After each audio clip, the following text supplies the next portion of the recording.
பத்திரிகை நண்பர்களுக்கு பாரதிய ஜனதா கட்சி சார்பாக எங்களுடைய பணிவான வணக்கத்தை தெரிவித்து, சகோதர சகோதரிகளே, உங்களுக்கு தெரியும், நம்முடைய பாரத பிரதமர் நரேந்திர மோடி அவர்கள் நேற்று மிக முக்கியமாக ஒரு 3 முடிவுகளை எடுத்து நாட்டு மக்களுக்காக அறிவித்திருக்கின்றார்.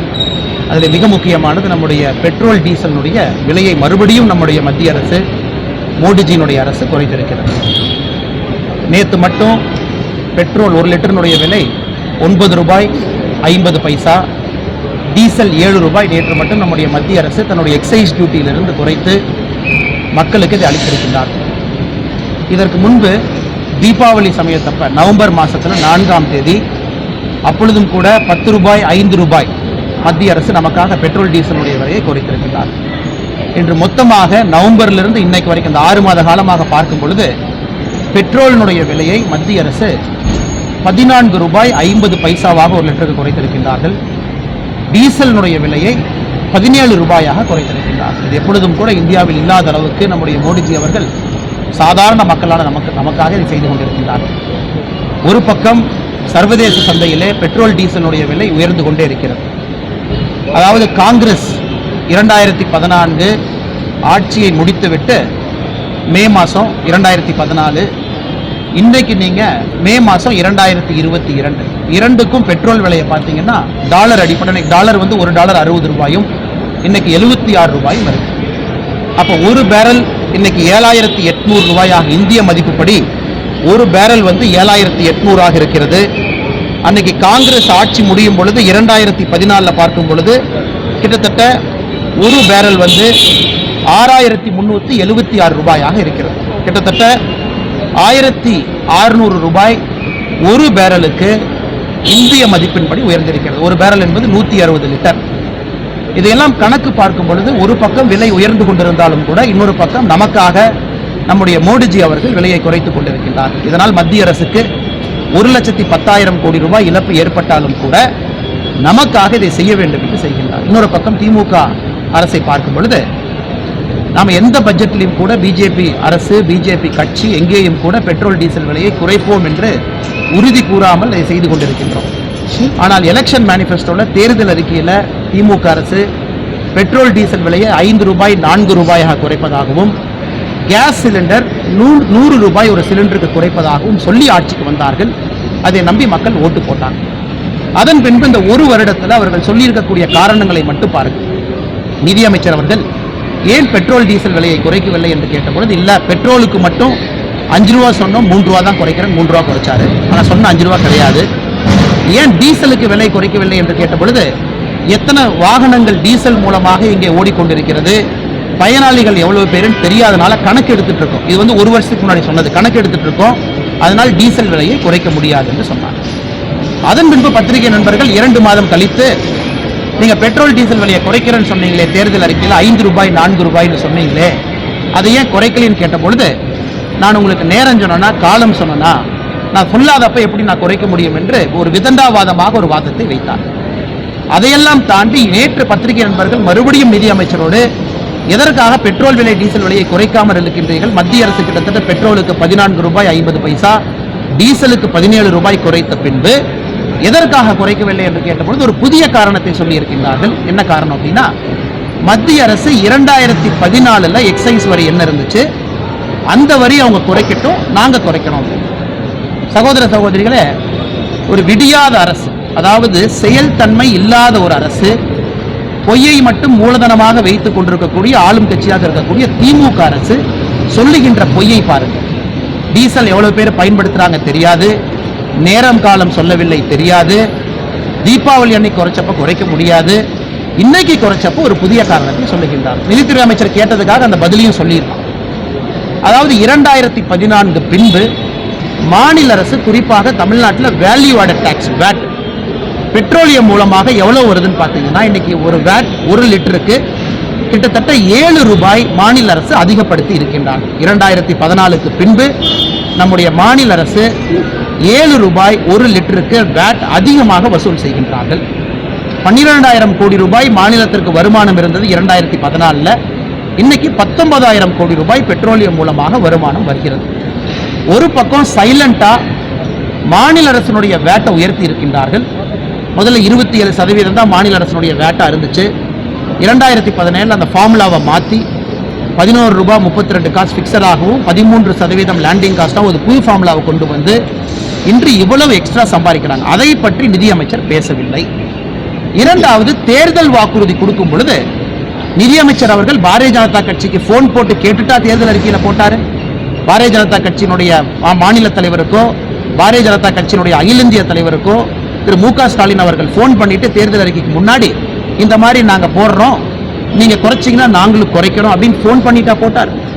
இவர்கள் அரசியல் லாபத்திற்காக தேர்தல் அறிக்கையில் ₹5 ₹4 குறைப்பதாக சொல்லிவிட்டு இன்று கூறுகின்ற அந்த சப்பு கட்டுற வேலையை பாருங்க.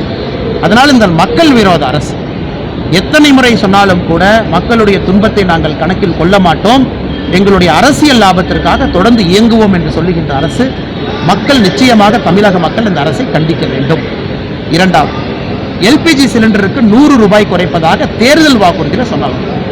இன்னைக்கு நம்முடைய பாரத பிரதமர் நரேந்திர மோடி அவர்கள் இதனால் அரசுக்கு வருமான இழப்பு ஏற்பட்டாலும் கூட 9 கோடி பயனாளிகள் இருக்கக்கூடிய அந்த இலவச எரிவாயு திட்டத்தின் கீழ் இருக்கக்கூடிய 9 கோடி பயனாளிகளுக்கும் ₹200 டீசலுக்கு ஒரு சிலிண்டருக்கு மானியம், வருடத்திற்கு 12 சிலிண்டர் ₹2400 மானியமாக நேற்று அறிவித்திருக்கின்றார்கள். இதையும் கூட மாநில அரசு தான் சொன்ன ₹100 குறைக்க மாட்டேன் என்று அமர்ந்திருக்கின்றார்கள். ஆனால் பாரதிய ஜனதா கட்சி மாநில அரசுக்கு நாங்கள் கொடுக்க போவது 72 மணி நேரம் மட்டும்தான். 72 மணி நேரத்திற்குள்ள அவர்கள் சொன்னதை செய்ய வேண்டும். நாங்கள் புதுசாக வற்புறுத்தலை. நீங்கள் என்ன தமிழக மக்கள்கிட்ட வாக்குறுதியை கொடுத்தீங்களோ அந்த வாக்குறுதியை நீங்கள் செயல்படுத்த வேண்டும். நீங்கள் 72 மணி நேரம் 3 நாட்களுக்குள்ள தேர்தல் வாக்குறுதியில் சொன்ன ₹5 ₹4 200 100 நீங்கள் அதை செய்யணும். செய்யவில்லை என்றால் பாரதிய ஜனதா கட்சியினுடைய தொண்டர்கள் அனைவரும் கூட நம்முடைய கோட்டையை முற்றுகையிட்டு அதன் மூலமாகத்தான் இந்த அரசை குறைக்க செய்ய முடியும் என்றால் அதற்கு பாரதிய ஜனதா கட்சியினுடைய தொண்டர்கள் தலைவர்கள் நாங்கள் தயாராக இருக்கின்றோம். நிச்சயமாக அதற்கு வழி கொடுக்காமல் மாநில அரசு விலையை குறைப்பார்கள் என்கின்ற நம்பிக்கை இருக்கு. மூன்றாவதாக, மிக முக்கியமாக நம்முடைய விவசாயிகளுக்கு பயன்படக்கூடிய உரச்செலவு, அதை கிட்டத்தட்ட ₹1,00,000 கோடி மேலே ஃபர்டிலைசர் காஸ்ட்டை நம்முடைய பாரத பிரதமர் நரேந்திர மோடி அவர்கள் நேற்று குறைத்திருக்கின்றார்கள்.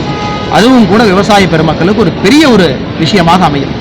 இந்த மூன்றும் கூட நேற்று ஒரு சரித்திரமாக நம்முடைய அரசு நடத்தி இருக்கிறது.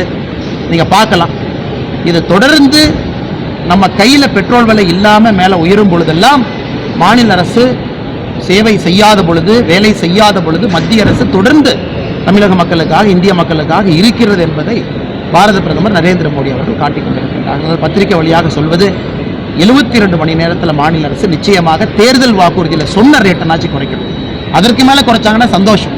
ஏன்னா பக்கத்து மாநிலமான கர்நாடகாவில் ஒரு பெட்ரோல் விலை ₹12 குறைவாக இருக்குது, புதுச்சேரியில் கிட்டத்தட்ட ₹15 குறைவாக இருக்குன்னா இது என்ன? அது ஒரு முட்டாள்தனமான ஒரு எக்கனாமிக்ஸை வச்சு எப்படி ஒரு ஆட்சி நடத்த முடியும்? அருகாமையில் இருக்கக்கூடிய மாநிலங்கள் ஒரு லிட்டருக்கு ₹10-12 மேலே இருக்குது. அப்படி இருக்கும் பொழுது எப்படி ஒரு மாநில அரசு தன்னுடைய பொருளாதாரத்தை வைத்து இப்படி நான் பண்றேன்னு சொல்றதை எப்படி ஏற்றுக்க முடியும்? ஆனால் மாநில அரசு குறைக்க வேண்டும், குறைப்பார்கள் என்கின்ற நம்பிக்கை எங்களுக்கு இருக்கு. இதை தாண்டி நம்முடைய பத்திரிகை நண்பர்களுக்கு கேள்வி இருந்துச்சுன்னா கேளுங்கன்னா பதில் சொல்லுங்க. பொருளாதார மேலை சிதம்பரம் அவர்கள் அவருடைய பொருளாதார மேதை எப்படி இருந்துச்சுன்னா, பெட்ரோல் டீசல் விலையை குறைப்பதற்காக 4.5 லட்சம் கோடி ஆயில் பாண்டை விற்று அந்த ஆயில் பாண்டினுடைய வட்டியை நம்ம அரசு கட்டி கொண்டிருக்கிறது. அதாவது நாங்கள் 2014 ரேட்டு குறைவாக வச்சிருந்தோம். ரேட்டு குறைவாக எப்படி வச்சாங்க? பெட்ரோல் பாண்ட் ஆயில் பாண்டை சர்வதேச சந்தையில் கொடுத்துட்டு அதை நம்முடைய அரசு ஹானர் பண்ணி அதனுடைய வட்டியும் அசலையும் 2026 வரை நாம் கட்டி கொண்டிருக்கின்றோம். அப்படி இருக்கும் பொழுது சிதம்பரம் அவர்கள் எப்படி வாய் கூசாமல் ஒரு முழு பூசணிக்காயை சேற்றில் மறைப்பதற்கு முயற்சி எடுக்கின்றார்கள் என்று எனக்கு தெரிய வேண்டும். அதே நேரத்தில் இரண்டாவது, சிதம்பரம் அவர்கள் புரிந்து கொள்ள வேண்டும், அவர் ஃபினான்ஸ் கமிஷனை பார்த்திருக்காரு, இந்தியாவினுடைய நிதி அமைச்சராக இருந்திருக்கின்றார்கள். பிரின்சிபல் ஆஃப் டாக்ஸேஷன் அவருக்கு தெரியும். ஒரு மாநில அரசு கொடுக்கக்கூடிய வரி விகிதம் என்ன, அந்த வரி எங்கே போகுது, அது எதற்காக பயன்படுத்துகின்றோம் என்று அதையெல்லாம் தெரிந்து கொண்டு அரசியல் லாபத்திற்காக எந்தவித அடிப்படை ஒரு அரசியல் தெளிவில்லாமல் சிதம்பரம் அவர்கள் பேசுவது ரொம்ப வருந்தத்தக்க ஒரு செயல்.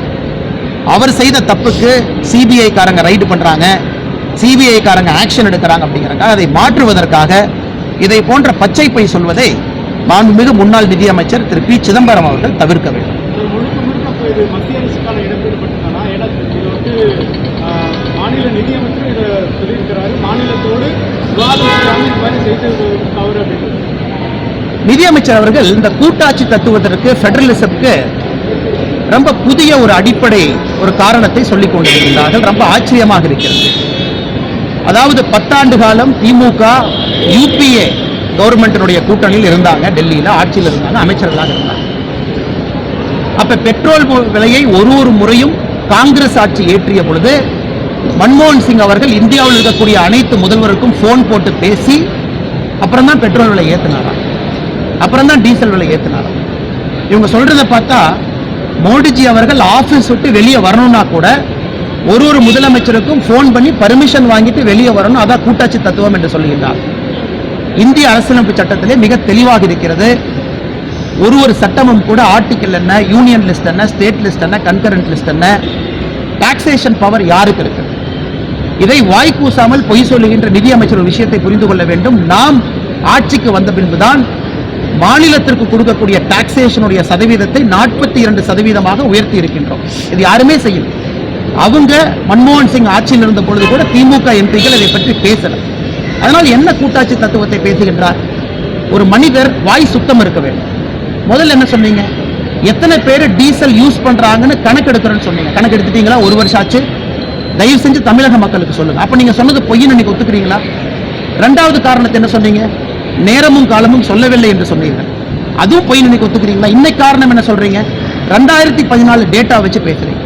அதனால் தமிழக மக்கள் முட்டாள். தமிழகத்தில் இருக்கக்கூடிய ஒரே ஒரு அறிவாளி நிதியமைச்சர் என்று தப்பாக அவரே கனவு கண்டு கொண்டிருக்கிறார். மக்கள் பார்த்து கொண்டிருக்கின்றார்கள். பொய் என்பது பல காலம் இருக்காது. 72 மணி நேரம் தான் பாரதிய ஜனதா கட்சி நேரம் கொடுக்கிறது. தேர்தல் வாக்குறுதியில சொன்னதை நீங்க குறைங்க. எக்ஸ்ட்ரா 10 ரூபா 15 ரூபா யாரும் கேட்கல. சாமானிய மனிதனுக்கு, ஒரு பொதுமக்களுக்கு இதன் மூலமாக ஒரு பெரிய ஒரு விடிவெள்ளி இந்த அரசு கொடுக்க வேண்டும் என்பதுதான் எங்களுடைய கோரிக்கை. நேற்று முதலமைச்சர் வந்து இந்த 6 பேர் விடுதலை சம்பந்தமாக மீண்டும் ஒரு எவ்வளவு பெரிய வேடிக்கை என்றால், முதலமைச்சர் அவர்கள் நேற்று காலையிலே முன்னாள் பாரத பிரதமர் திரு ராஜீவ்காந்தி அவர்கள் இறந்த இடத்திற்கு கட்சி சார்பாக கட்சி தலைவரெல்லாம் போய் மலர் வளைய வச்சு அஞ்சலி செலுத்துறாங்க. அதன் பின்பு ராஜீவ்காந்தி அவர்கள் இறந்ததற்கு காரணமானவர்கள் யார் அப்படிங்கிறத 4 மணி நேரம் கழிச்சு ஆபீஸ்ல மீட்டிங் போடுறாங்க. இது வடிவேலு படத்துல வரும். காலையில ஒரு வாயி, நைட் ஒரு வாயி.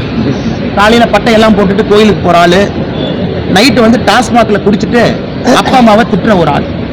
அப்படித்தான் முதலமைச்சர் அவர்களை நேற்று காலையிலே நான் பார்த்தேன்.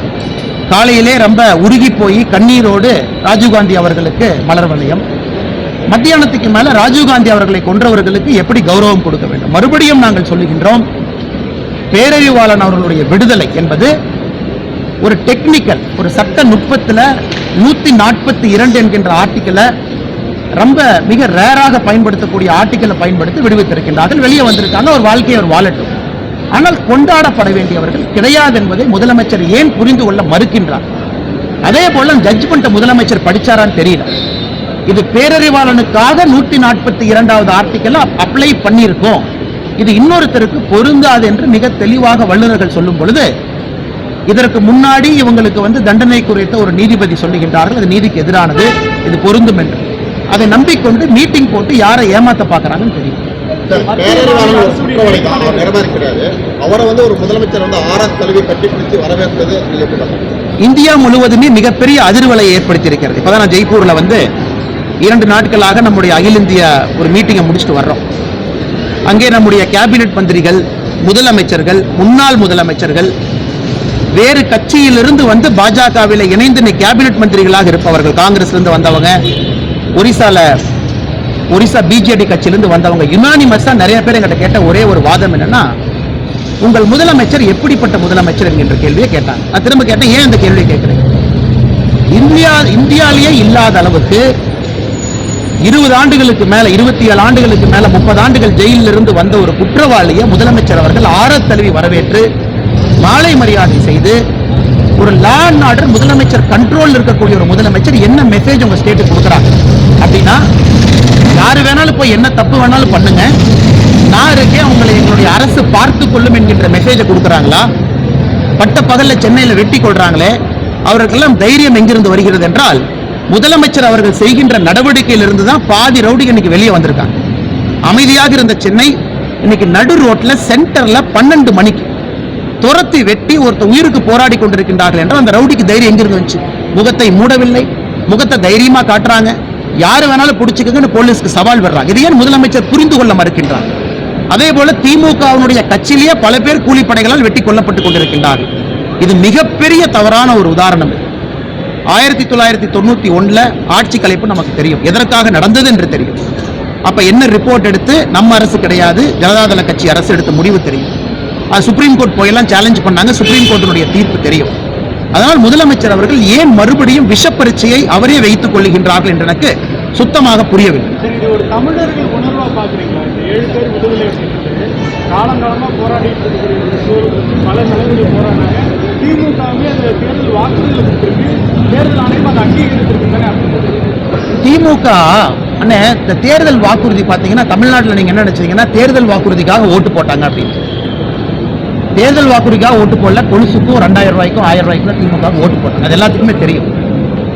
தமிழர்களுக்கு அங்கீகாரம் எங்க கிடைச்சதுன்னா 5 பேரு மீனவர்கள் இலங்கை சிறையில தூக்கு தண்டனைக்காக காத்திருந்த பொழுது அவர்களை பிரசிடென்ட் பேசி பிரசிடென்ஷியல் பாடன், ஏன்னா அது தப்பான கேஸ், அதுக்கும் இதுக்கும் வித்தியாசம் இருக்கிறது. 5 கிராம் போதைப் பொருளுக்காக தமிழகத்தை சார்ந்த 5 கிராம் போதைப் பொருளுக்கு தமிழகத்தை சார்ந்த 5 மீனவர்களுக்கு மரண தண்டனை கொடுத்த பொழுது பாரத பிரதமர் அவர்கள் மஹிந்த ராஜபக்சேட்ட பேசி பிரசிடென்ஷியல் பாடன் கொடுத்து கொண்டு வந்தார். அது தமிழர்களுடைய உணர்வை மதிப்பது.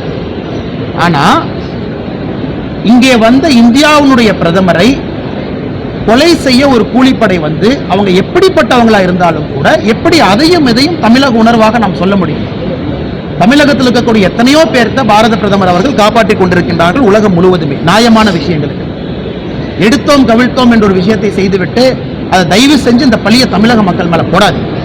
இது திமுக, இந்த பழி என்பது திமுகவை மட்டும்தான் சாருமோ தவிர எங்களை போன்ற மனிதர்களை சாராது.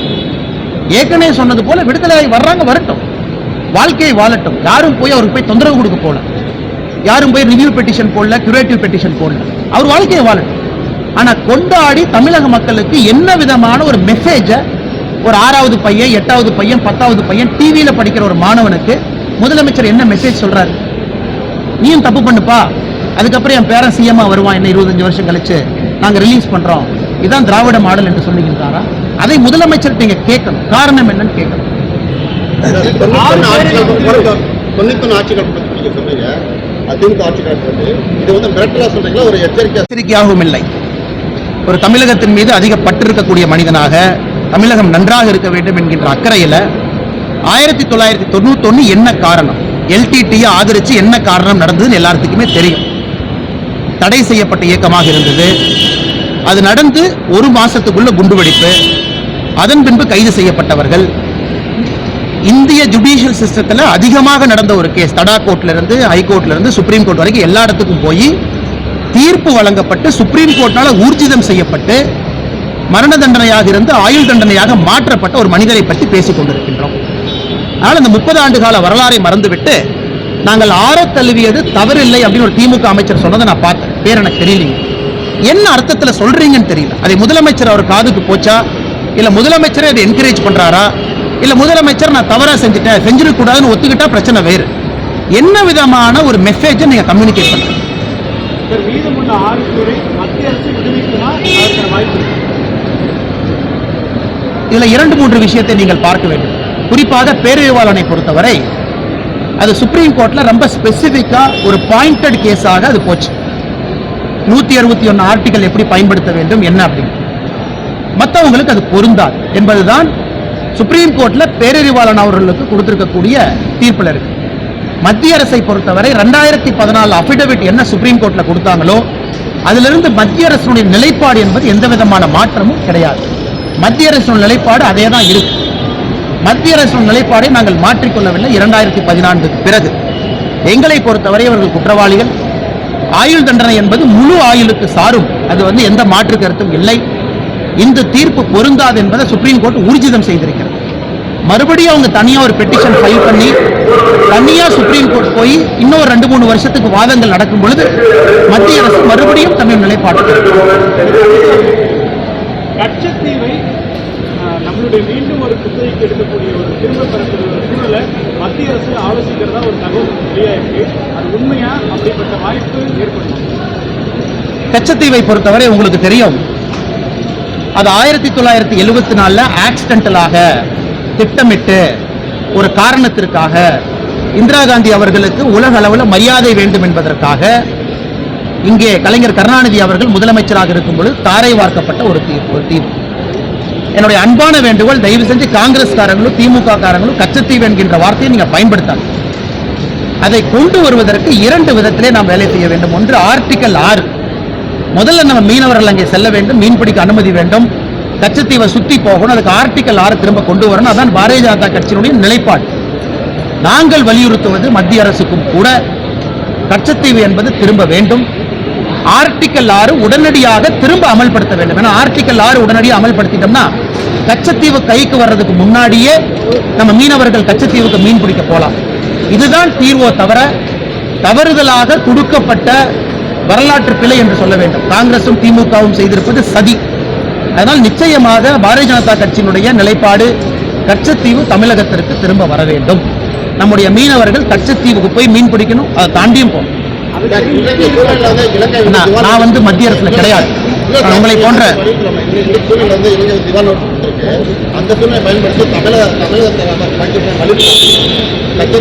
நான் வந்து மத்திய அரசு கிடையாது, நான் ஒரு அமைச்சர் கூட கிடையாது. நான் ஒரு சாதாரண மனிதனாக கட்சித் தலைவராக பேசுகின்றேன். எங்களுடைய நிலைப்பாடு மத்திய அரசு நிச்சயமாக செவி சாய்க்கும் என்கின்ற நம்பிக்கை எங்களுக்கு இருக்கு. ஏனால் மோடிஜியை பொறுத்தவரை தமிழகத்தின் மீது மிகப்பெரிய நம்பிக்கையை வைத்திருப்பவர், குறிப்பாக தமிழக மீனவர்கள் மீது மிகப்பெரிய நம்பிக்கையை வைத்திருப்பவர். நிச்சயமாக இது நடக்கும் என்கின்ற நம்பிக்கை. 72 மணி நேரம் கொடுத்திருக்கின்றோம். 72 மணி நேரத்துக்குள்ள குறைக்கணும் அண்ணா. அவங்க பொய் சொல்லி திரும்ப தப்பிக்க முடியாது. அவங்க சொல்வது அனைத்தும் பொய். டீசல் கணக்கெடுக்கல, நேரம் சொல்லல, காலம் சொல்லல. இன்னைக்கு புதுசா ஒரு கதை. அதனால் நிதியமைச்சர் அவர்கள் உண்மையாலுமே இந்த தமிழ்நாட்டை வழி நடத்தணும்னு நினைக்கிறாரா, இல்ல இந்த மாதிரி சப்புக்கட்டு காரணங்களை சொல்லி மக்கள் ஏற்றுக்கொள்வார்கள் என்று நினைக்கிறார்?